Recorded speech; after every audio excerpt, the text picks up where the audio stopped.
Hello and welcome everyone. Thanks for being here. This is Equal Experts Talk number 2.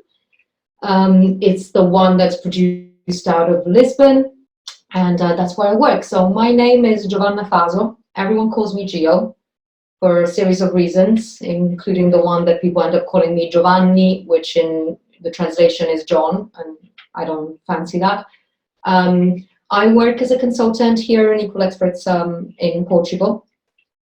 And today's topic is very, very dear to my heart. It's imposter syndrome, or some people call it imposter phenomenon, because actually it's not even really a recognized medical syndrome as such. So some people like to talk about the phenomenon.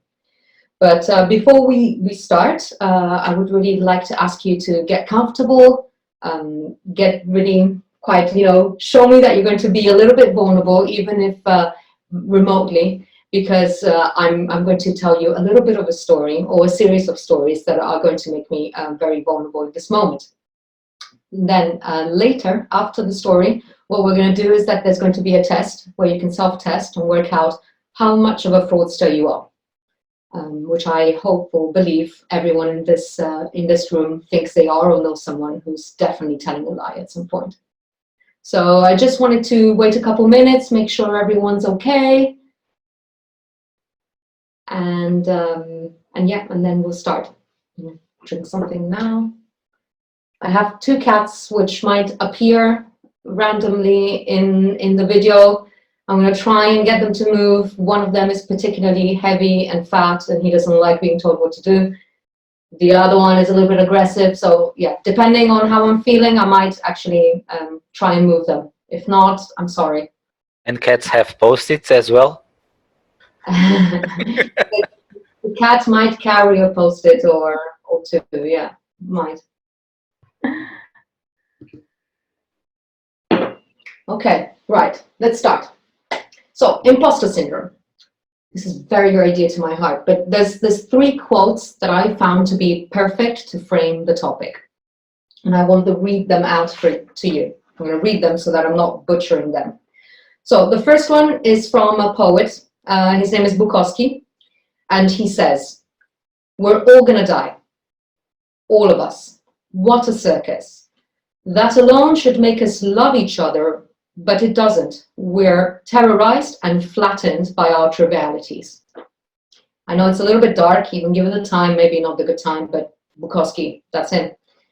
Then we've got Michel de Montaigne. He's a philosopher, French philosopher. So he's, quite peculiar, this one. So he says, "Kings and philosophers defecate, and so do ladies."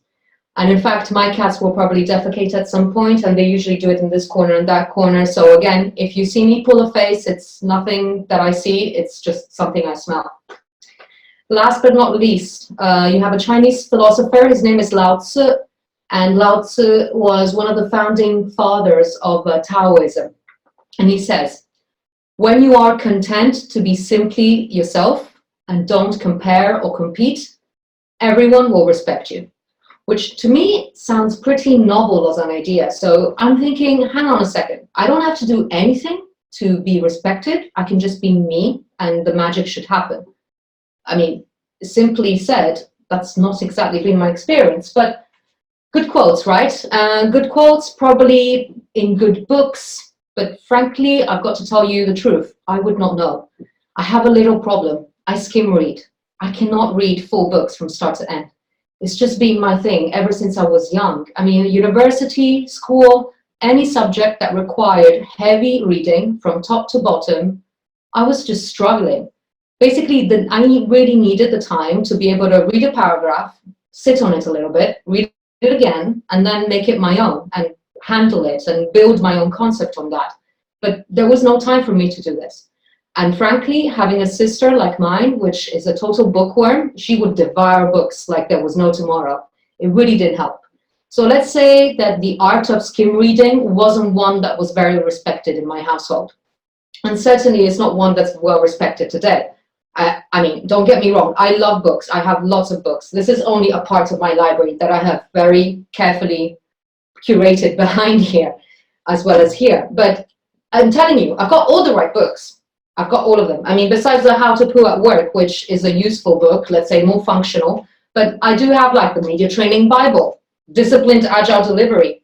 Who doesn't want to be disciplined and deliver stuff in an agile way? I've got all the right books, but still I skim read. So that's the issue.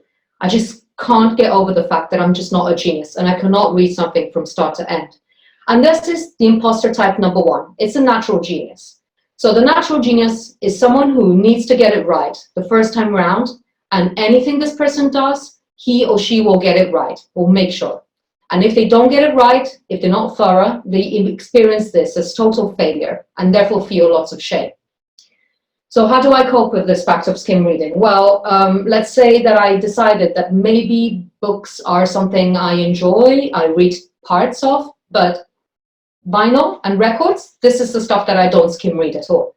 I know every single album from start to end. Out of all my collection, I listen to every single track, and trust me, I don't fast forward any of this. Plus, it's actually quite a pain to do it in vinyl. I don't know if you've ever experienced that.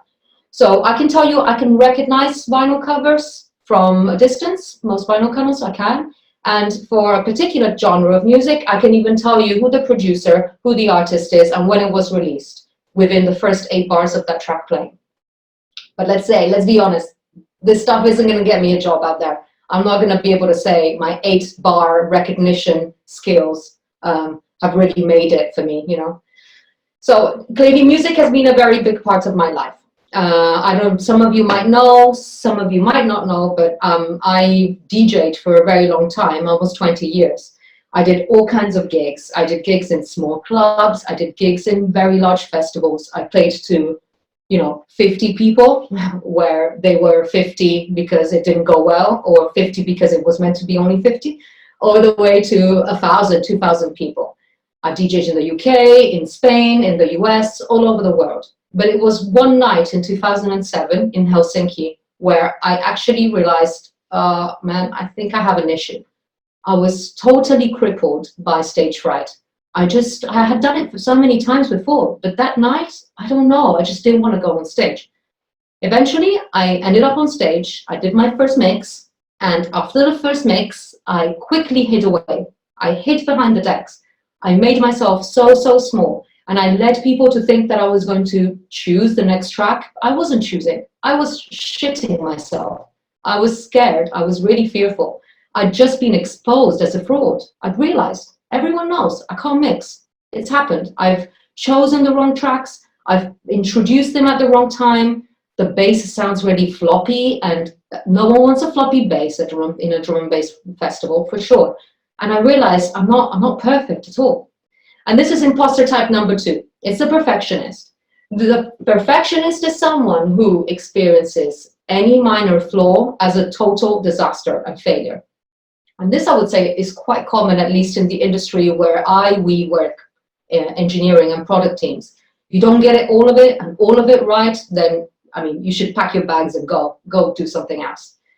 So how did I cope with this issue of trying to be the perfectionist when I'm trying to mix tracks? Well, I realized that actually lots of the stuff that I thought was wrong, it wasn't actually wrong. It was a perception, but it still felt very wrong to me. So I thought, I'm going to extend the time it takes me to prepare for a set. Rather than preparing like a day or 2 days before, I would literally mentally prepare for what was about to happen over a period of 2 weeks. I would call some friends, I'd tell the promoter, hey, I have a thing, I'm a little bit, I just want to know a bit more information, who's coming, how much are they paying to get in, just getting more information. And this way I was really able of sort of extending the time or diluting the anxiety that showing up on stage gave me.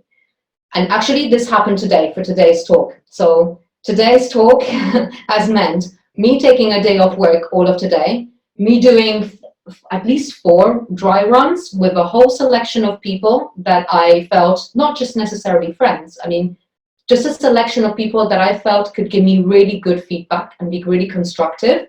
And I could be very comfortable and very vulnerable in front of them. I think if you ask them that are right now in the room, if you ask them what this sounded like 24 hours ago, it would be quite different. And this is what is helping me cope with the anxiety of having to do this in front of a computer and whoever knows, whatever people are behind it. So makes me think. I did it for Equal Experts Talk. I'm even wondering, how the hell did I manage to trick Sarah and everyone else at Equal Experts to give me a chance of doing this talk? I mean, imposter syndrome, sure. Am I going to tell anyone how amazing we are? Am I going to tell anyone how amazing I am? I mean, no, none of this makes sense. So how the hell did I manage to trick them into believing into me and thinking, yeah, you should do it? Maybe, I don't know. I wonder whether maybe they thought we need to do this for her. She's like a woman in tech, you know, she needs some special concessions, a special treatment. I even wonder, you know, me getting the job at Equal Experts, I totally conned them. It was a total lie, the whole interview. How could I even get them to believe the lie? You know, there's nothing here. I'm certainly not an expert. And an expert of what? Exactly. And this is imposter number 3. It's the expert. It's the person that has the expectation or feels the duty of being able to know everything in a particular field. So for instance, I can see Marco right down there. He's the expert. He's the expert of platform, SRE. Like, do you know everything in every single way? Is that what really? Yes, he nods, of course. The idea here is that you cannot be an expert of something 100%, not in that way. And you cannot live this, at least for me, I could not live the expectation of being the expert. How did I cope with this? Well, when I interviewed for EE or when I meet all the people I work with, I start by telling them, hey, I don't know what you expect, but I'm really gonna let you down. I'm not gonna fulfill expectations. I'm quite individual, I'm quite unorthodox. I swear way more than I'm meant to be swearing. So please don't force your expectations on me because I'm really gonna let you down. Let's start fresh. The other thing I've done is that I've created my own consultancy firm. So I have my own consultancy firm where I call myself Gio the Fixer, exactly for that reason. I'm a fixer. I can fix stuff. I cannot marry discipline. I cannot be an expert of something. I will get you through whatever you need to get through, but I'm not going to pitch myself as an expert of anything. It just doesn't sit well for me. Quite the paradox is that in my professional life, where I'm orientated towards fixing outcomes, getting stuff done, showing you that I'm actually worth the whatever €1 that you give me per day, in my personal life, I'm a total disaster. Total disaster. And the friends that I have found the time to log into this chat, even though they really care nothing about engineering or consulting or whatever, would know. My husband travels for work, and when he travels for work, usually it's a couple days, sometimes it's been longer, like 10 days, I completely fall apart, like totally. I sleep on the sofa, I stop sleeping in bed, I have popcorn for dinner, I just completely stop cooking, and the worst part, which I probably shouldn't say, is that I basically don't do dishes. I don't wash. I don't, not me, I mean, I wash myself, but I don't wash dishes, I don't wash clothes. So when he comes back, and for instance, I've managed to get as far as 10 days. It's 10 days without cleaning dishes and eating popcorn day and in the morning for leftovers. I was a little bit grumpy at work, let's say this. When he comes back, he's always got shitloads of heaps of things to wash, clothes to wash. I'm like basically slowly resided into this sofa kind of hut tent thing. He doesn't understand it. My friends too, they would know. They text me on WhatsApp. I easily will not get back to them for like maybe a month, 6 months, a year. Basically, as I said, I'm a complete disaster. I'm a fraud. I'm the worst friend, worst wife you could have, worst colleague, all of it. It's just, for me, it's too much to handle. I cannot handle it. I'm literally not a superwoman. And this is imposter number 4. It's the superwoman or the superman. These are people that feel they need to or to live every single role that they do to the max, to the best. So imagine being the best and most complete baker, colleague, consultant, technician, wife, sister, friend, neighbor, all of these into one. And you have to be able to do these fully without even shedding a sweat, like a tiny little sweat mark. It has to be seamless. Yeah, not working for me. How am I coping with the fact of knowing that I'm basically crap at doing all these things is weird, because I'm still trying to figure it out. One thing I know is that quarantine has done me very, very good. I've now been in contact with some friends that I haven't spoken to in about a year. I still need to call my auntie, who's old, and I probably should have called her earlier because she's probably more at risk than anyone else. But yeah, I need a little bit of time to catch up with everything that I should have done.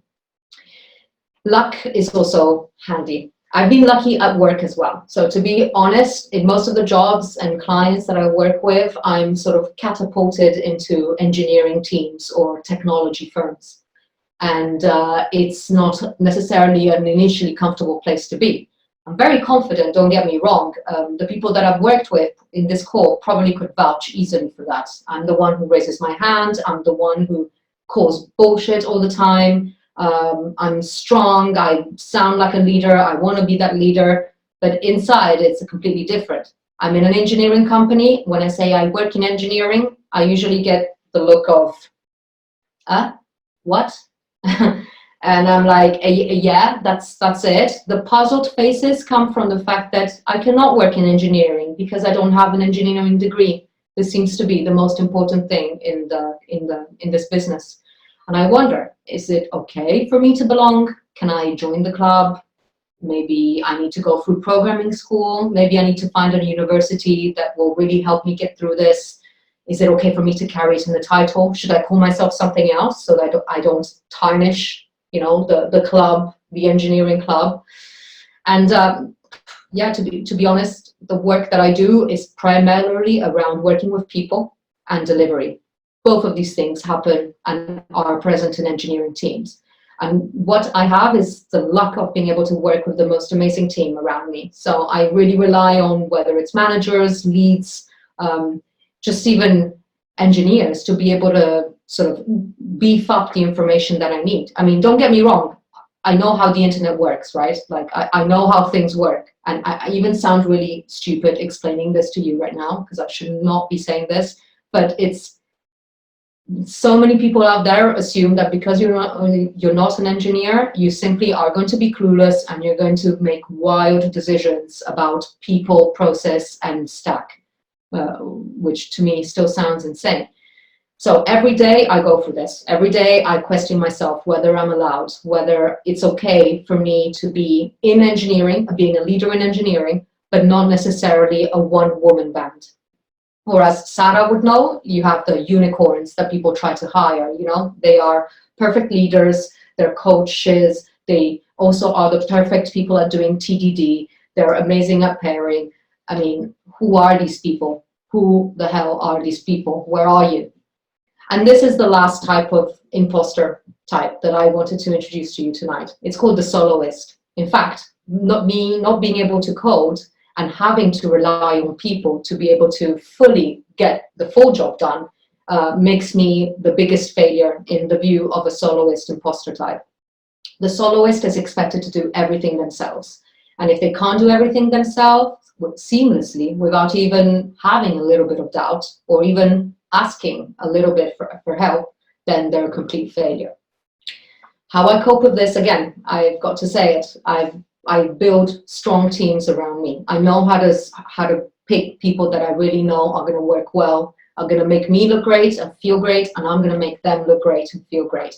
And it's this giving and taking that really works for us as a relationship. I mean, I'm still thinking sometimes I Google secretly and I find cheap engineering degree, university, Honolulu, and I'm thinking 500 euros, I could probably get this, and then nobody will ever tell me I haven't got it. But I don't know. It still doesn't seem worth it. And maybe my reaction to people that doubt whether I can is usually of a evil eye, and I just ask them whether I've done the job or not. So this is it. I feel I do the job. I rely on my team to get the job done. I make it happen, even though I'm not the person doing it as such. And that's how I feel things should be. So a quick summary about the 5 different imposter types. We have the natural genius, the perfectionist, the expert, the superwoman or superman, or the soloist. These 5 I've tackled with 5 different coping mechanisms. One is trading books that I can't read from start to end with other stuff that I can do from start to end. Not being able to be perfect in all my mixes, I've tried to tackle that by giving myself way longer time periods to fix the mix, to think about what it is that I want to deliver and get information from that gig. The expert, I deal by basically telling people I'm vulnerable and I'm just going to be me, and if you like, what you see, then great. If you don't, then it's okay as well. I cannot force myself to be something else. The superwoman, I don't know, I guess I'm still trying to work that out, but I have understanding people around me. Again, I speak up and I just tell them, I have this thing, I hope you still want to be my friend, but if you don't, it's okay. And the soloist, I collaborate. I try to speak to everyone. I make sure I can give as much as I can get. I know I have something to bring to the table. It just doesn't look like code. So now Sarah will share 2 polls or a test in the chat that will be able to test you how much of a fraudster you are. So maybe you want to give this a go and see whether actually you have been lying all the way through your experiences.